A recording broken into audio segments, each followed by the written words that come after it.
നമ്മുടെ രാജ്യത്ത് സിനിമയുമായി ബന്ധപ്പെട്ട് നിൽക്കുന്ന ഒരു സിസ്റ്റമാണ് സെൻസർഷിപ്പ്.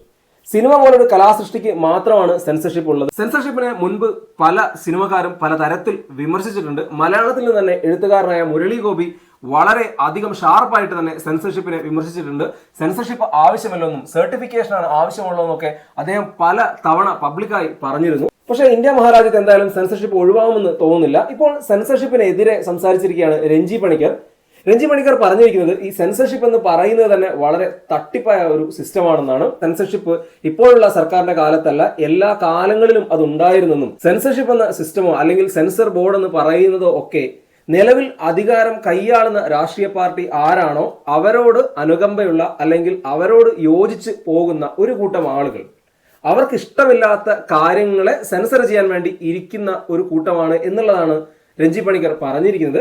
അദ്ദേഹം പറഞ്ഞത് തീർത്തും ന്യായമാണ്. അദ്ദേഹം കൃത്യമായിട്ട് എടുത്തു പറയുന്ന ഒരു കാര്യമുണ്ട്. ഇപ്പോൾ BJP സർക്കാരിന്റെ കാര്യത്തിൽ മാത്രമൊന്നുമല്ല, മുൻപ് കോൺഗ്രസ് ഭരിച്ചപ്പോഴാണെങ്കിലും ഇന്ത്യ ആരൊക്കെ ഭരിച്ചപ്പോഴാണെങ്കിലും അവർക്ക് വേണ്ടിയുള്ള ഒരു കൂട്ടം, അവർക്ക് ഇഷ്ടമില്ലാത്ത കാര്യങ്ങളെ വെട്ടിമാറ്റാൻ വേണ്ടി നിൽക്കുന്ന ഒരു വിഭാഗം ആളുകൾ അല്ലെങ്കിൽ ഒരു ചെറിയ കൂട്ടം ആളുകളാണ് സെൻസർ ബോർഡ് എന്ന് പറയുന്നത്. അത് ശുദ്ധ തട്ടിപ്പാണെന്നും അത് വെറും ഒരു വഴിപാട് പോലെയാണ് നടക്കുന്നതെന്നും ഒക്കെയാണ് അദ്ദേഹം പറയുന്നത്. അങ്ങനെ ഒരു സെൻസർഷിപ്പിന്റെ ആവശ്യമില്ല എന്ന് അദ്ദേഹം എടുത്ത് പറയുന്നുണ്ട്.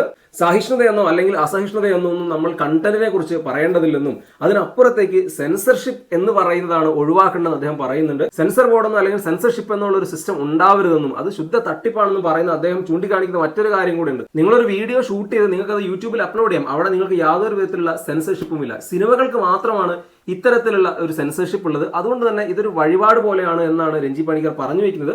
അദ്ദേഹം പറഞ്ഞ കാര്യത്തിനോട് എനിക്കും പേഴ്സണലി വളരെയധികം യോജിപ്പാണ്. എന്തിനു വേണ്ടിയാണ് സിനിമയ്ക്ക് സെൻസർഷിപ്പ് എന്നുള്ളത്? കാരണം ഇപ്പൊ നമ്മൾക്കറിയാം, OTTയിൽ ഉൾപ്പെടെ പല കണ്ടന്റുകളും വിദേശ രാജ്യങ്ങളിൽ നിന്ന് വരുന്നുണ്ട്. അതിനൊന്നും യാതൊരുവിധ സെൻസർഷിപ്പും ഇല്ല.